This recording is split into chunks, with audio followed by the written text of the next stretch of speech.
Et je vais appeler le premier intervenant, voilà, qui va nous faire ça en 3 minutes. C'est un challenge. Alors, Amael est doctorant depuis 3 années à l'IAP. Il soutiendra sa thèse donc en septembre prochain. Dans quelles conditions, on ne sait pas encore très bien, malheureusement. Il travaille dans l'équipe Origine Évolution des Galaxies sous la direction de Florence Duret, n'est-ce pas? C'est ça. Et son sujet de thèse porte sur les propriétés des galaxies dans différents environnements denses. Et il va présenter ses travaux, donc en 3 minutes, on espère, ou un petit peu plus.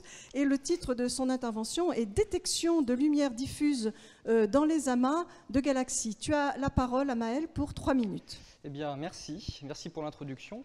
Alors oui, je travaille sur l'étude et la caractérisation et la détection de la lumière diffuse des amas de galaxies. Alors pour commencer, je vais d'abord vous raconter un peu ce qu'est un amas de galaxies. Vous n'êtes pas sans savoir qu'à très grande échelle, la matière de l'univers est structurée hiérarchiquement par la gravitation. Vous allez avoir des gigantesques structures, les grandes structures de l'univers, avec des murs, des filaments cosmiques, et à l'intersection de ces filaments cosmiques, vous allez trouver des nœuds qui sont des amas de galaxies, des volumes de l'espace particulièrement denses en matière, en étoiles, en galaxies, en gaz.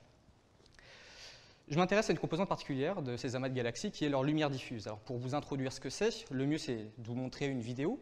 Donc cette vidéo, c'est une image, si elle est lancée, elle est lancée. C'est une image, une véritable image prise avec un télescope de l'amas de la Vierge, qui est l'amas de galaxies le plus proche de nous qu'on connaisse. Et on fait varier le contraste de cette image.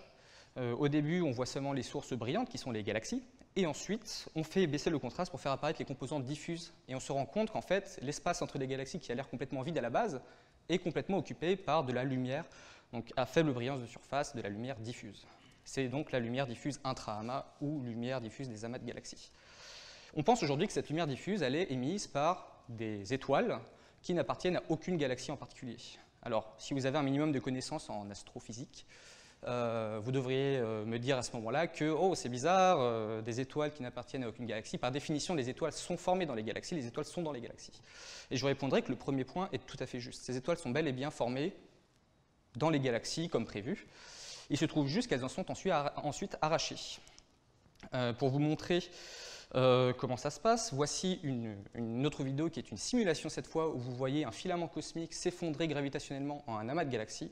Et vous pouvez voir qu'au cours de cette formation, de cette évolution, il va y avoir un certain nombre d'interactions gravitationnelles donc, entre les galaxies vont se croiser, elles vont se perturber, elles vont parfois fusionner. Et au cours de ces phénomènes extrêmement violents, une fraction de leurs étoiles vont être expulsées de leur galaxie originelle et se retrouver eh bien, dans cet espace intergalactique, dans cet espace entre les galaxies. Alors, dans l'amas de la Vierge que je vous ai montré juste avant, on la voit très bien cette lumière diffuse parce que l'amas est très proche. Et si vous commencez à regarder des amas qui sont beaucoup plus lointains, vous allez avoir de gros problèmes parce que cette lumière diffuse, elle est très faiblement brillante comparée à la lumière des galaxies qui sont juste à côté. Et aussi parce que vous avez toute une flopée de problèmes à la fois instrumentaux et observationnels, de sources de contamination qui viennent gâcher vos images. Et du coup, cela fait que ce domaine de recherche est resté relativement méconnu jusqu'à aujourd'hui. Et moi, ce que je fais pendant ma thèse, c'est donc de développer des algorithmes de détection suffisamment robustes et puissants pour réussir à détecter cette composante diffuse de manière systématique et espérer lever le voile sur voilà, ces étoiles qui sont encore relativement mal connues aujourd'hui. Merci beaucoup pour votre attention et je vous souhaite une excellente soirée.